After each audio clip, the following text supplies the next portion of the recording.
تبارك الله اللهم بارك. كل ما المواطنين سرحوا هاد القراقر كانت تبارك الله بحر هنايا، كان الطريطوار مغطي اللهم بارك. كما كتشوفوا المجهودات ديال المواطنين راه هما اللي كيسرحوا هاد المياه. هانتوما كتلاحظوا راه كاينين قراقر، راه كاينه البنيه التحتيه وداكشي خاصها بنادم يخدم، راه ما كيخدموش. قرقاره اخرى غتحل.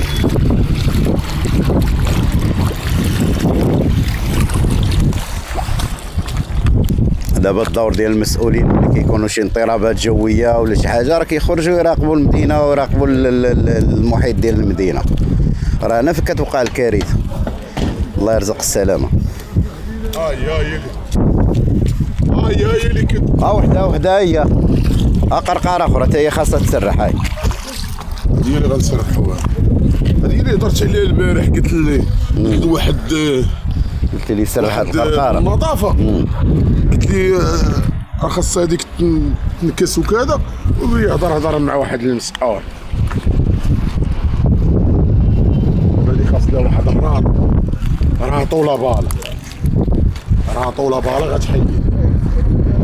هاي الشيخ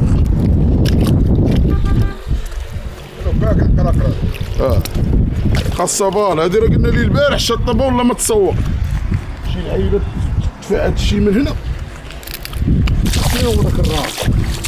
ما كتلاحظوا الطريق مقطوعه من حدا البطوار، ما كاينش بنادم من يدوز. تبارك الله راه بحر واحد، وراه كاينين القراقر من تسرب هاد المياه وتزيد في حالاتها. وانا خاص الدور ديال المنتخبين اللي خاصهم يسرحوا هاد القراقر وهادي ويجي يراقبوا المحيط ديال المدينه.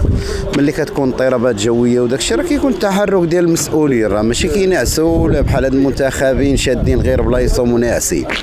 راه كيكونوا التحركات ديالهم في جميع المدن، وهادشي راه كيكونوا تعليمات ديال صاحب الجلاله اللي خاصهم يقوموا بهادشي.